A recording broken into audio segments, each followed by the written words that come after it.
সাহাবীরা রে, আজকে রাত্রিতে আমি একটা স্বপ্ন দেখলাম। স্বপ্নটা কি?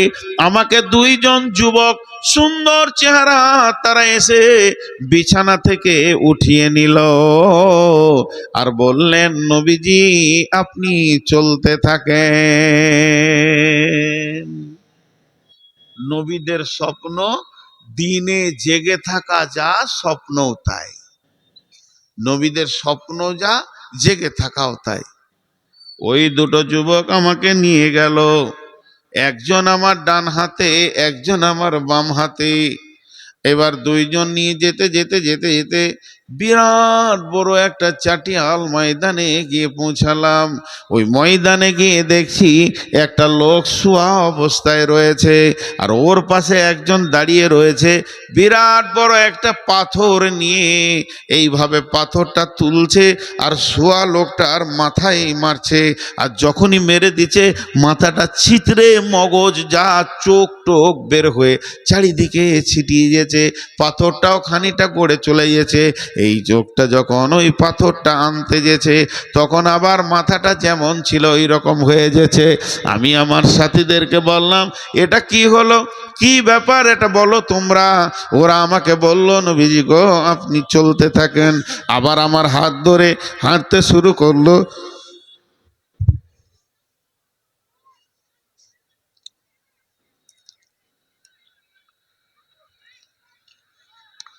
আবার আমার হাতটা ধরে হাঁটতে শুরু করলো, আমিও হাঁটতে শুরু করলাম।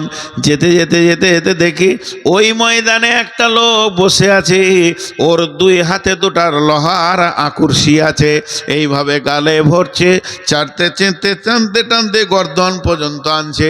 কেউ বলে আবার নাকে ভরে, চোখে ভরে, এইভাবে চিরুটি করছে, যেমনকার আবার তেমনি হয়ে গেছে। তারপর আমি বললাম, লোকটাকে? ওরা বলল, হুজুর আপনি আরো চলতে থাকেন।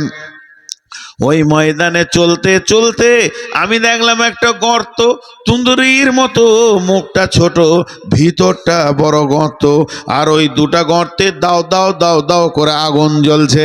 একটাতে পুরুষ রয়েছে আর একটাতে মহিলা রয়েছে, কিন্তু এদের শরীরে কোনো কাপড় নাই। আর পোকা যেমন বুজবুজ বুজবুজ করে, মানুষগুলো ওপর দিকে বুজবুজ করে চলে আসছে, আর ওদের মাথায় পাথর মেরে নিচে করে দিছে। আমি বললাম, এরা কারা? আমার সাথী বলল, হুজুর আরো চলতে থাকেন। যেতে যেতে একটা নদীতে গিয়ে পৌঁছালাম। নদীর বাঁধে আমাকে ওরা তুললো। তো নদীটা দেখছি গরম রক্ত পুঁজ বইছে, নদীতে কোনো পানি নাই, রক্তের নদী।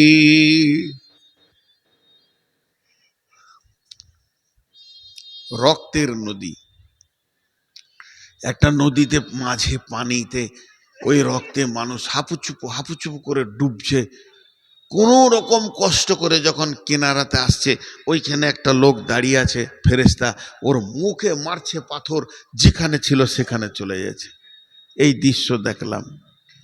তারপরে যেতে যেতে যেতে যেতে একটা গাছ দেখলাম, সেই গাছের ওপরে আমাকে তুললো। সেখানে সুন্দর অট্টালিকা রয়েছে। যাই হোক, এই পর্যন্ত বলি, লম্বা ব্যাখ্যা আছে। এবার ওই দুইজন ফেরেশতা পরিচয় দিল, আমি মিকাইল, আমি জিবরাইল। ইয়া রাসূলুল্লাহ, আপনি প্রথম যে আযাবটা দেখেছেন, ওই আযাবটা হলো হাফেজে কোরআন। কোরআনকে হিফজ করেছে, পড়ে নাই পড়ে নাই পড়ে নাই, ভুলে গেছে, অলসতা হয়ে গেছে। এত অলস ছিল, কোরআন খুলে দেখতো না। ওর আর একটা এক্সট্রার বদগুণ ছিল, নামাজ ছেড়ে দিয়েছিল। ফজর এশার নামাজে যেত নাই, নামাজ ছেড়ে দিয়ে কোরআন ভুলে গেছে, তাই ওকে ওইভাবে মাথায় পাথর মেরে শাস্তি দিছে। দুই নম্বর যে লোকটা দেখলেন, ইয়া রাসূলুল্লাহ, গালকে, কানকে, চোখকে চিড়িটি করে করে টান মারছে। এই লোকটা অন্য কেউ লয়, পরনিন্দা পরচর্চায় লেগেছিল, গীবত করনেওয়ালা। তিন নম্বরে যে নারী পুরুষগুলোকে আগুনে দাও দাও করে জ্বলতে দেখলেন, ওগুলো অন্য কেউ নয় ইয়া রাসূলুল্লাহ, ওগুলো হলো ব্যভিচার করনেওয়ালা, ব্যভিচার করনেওয়ালি।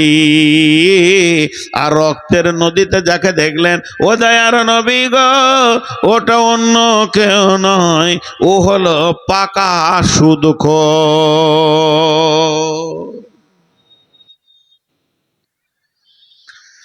জাহান্নামে এক একটা আযাবের এক একটা স্তর আছে।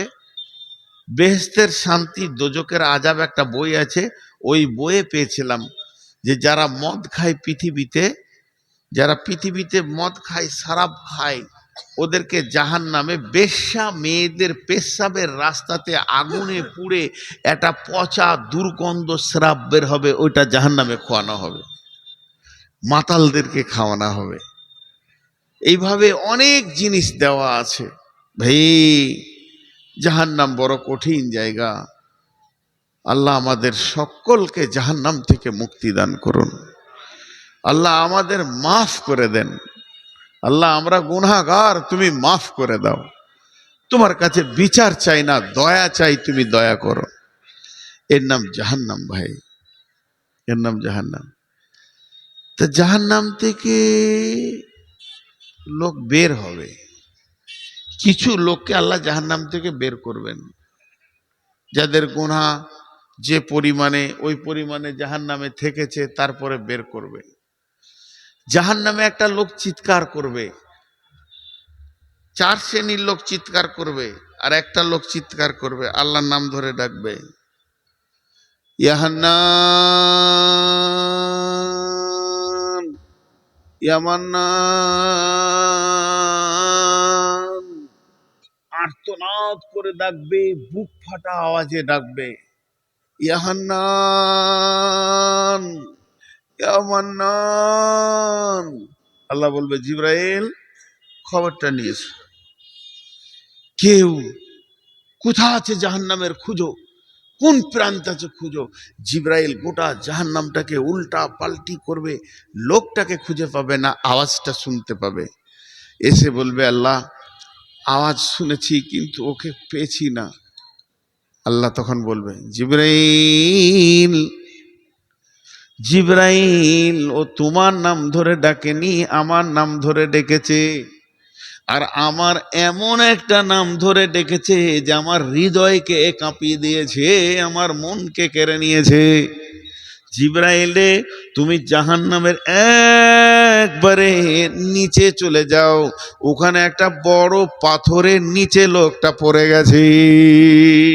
জিবরাইল আমিন ওখানে যখন যাবে, পাথরটাকে যখন সরাবে, তখন দেখবে লোকটা উবুর হয়ে পড়ে আছে, আর ওই অবস্থায় বলছে, ইয়া হান্নান, ইয়া মান্নান।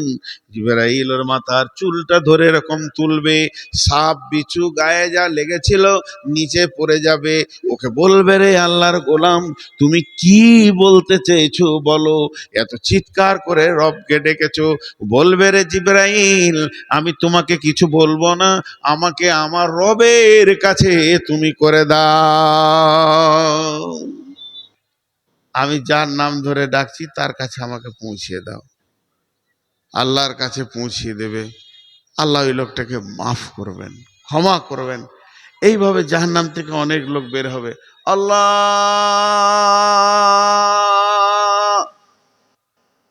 পাঠাবে, যাও ওকে তুলে নিয়ে এসো।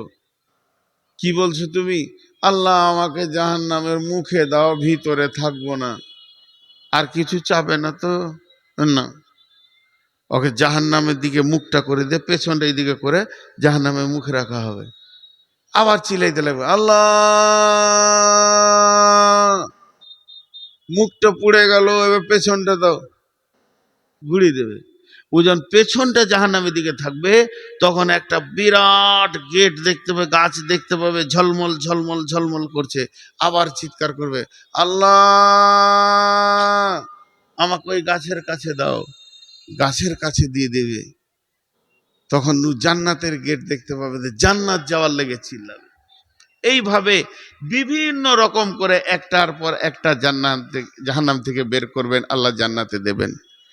বিশ্বনবী বললেন, উমর রে, আমার আল্লাহ ওই রকম জাহান্নামীকে বিনা হিসাবে 70,000কে জান্নাতে দেবে, যাদের কোনো সুপারিশ করার কেউ নাই, এমন কোনো নেকি করেনি যে ও জান্নাতে যাবে, কিন্তু আল্লাহ তার দয়ার বশবর্তী ওই লোকগুলিকে জান্নাতে দেবে। হযরত উমর বললেন, ইয়া রাসূলুল্লাহ, আপনার উম্মতের সংখ্যাতে এটা কম হয়ে গেল।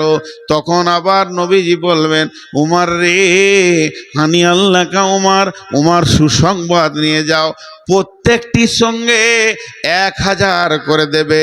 এর লাস্ট অঙ্ক যেটা দাঁড়াচ্ছে ওর সঙ্গে 1000 করে দেবে। উমর আবার দাবি করবেন, ইয়া রাসূলুল্লাহ, কোটি কোটি উম্মতের ভিতরে এটাও তো কম হয়ে গেছে, আর একটু কি বাড়ানো যায় না? হযরত উমরকে আল্লাহর নবী বললেন, তৃতীয় সংবাদ লাও, এবার শেষ অঙ্ক যেটা দাঁড়াচ্ছে প্রত্যেকটির সঙ্গে 10,000 করে দেবেন। উমর আবদার করলেন, ইয়া রাসূলুল্লাহ, আর একটু বাড়ানোর চেষ্টা করেন। তখন নবীজি শেষ কথা বললেন, আমার রব, আমার রব, আমার রব তার দুটি হাতকে জাহান্নামের ভিতরে ভরবেন, আর এই রকম করে, এই রকম মুষ্টি নয়, এই রকম মুষ্টি করে 3 মুষ্টি জাহান্নাম থেকে বের করে জান্নাতে দেবেন। হযরত উমর ঢুকরে কেঁদে উঠলেন আর বললেন, ইয়া রাসূলুল্লাহ, আমি উমরের জন্য দোয়া করেন, আমি যেন আল্লাহর মুষ্টিতে চলে আসতে পারি। তখন যার দিলে কালেমা আছে সে চলে আসবে, যার দিলে কালেমা আছে। জাহান্নাম বড় কঠিন জায়গা, জান্নাত হলো আনন্দের জায়গা, জান্নাত হলো আনন্দের জায়গা। ভাইরা আমার, দুটি আল্লাহ বানিয়েছেন, ও আম্মা মান খাফা মাকামা রাব্বিহি, ও আম্মা মান খাফা মাকামা রাব্বিহি ওয়া নাহান নাফসা আনিল হাওয়া ফাইন্নাল জান্নাতা হিয়াল মাওয়া।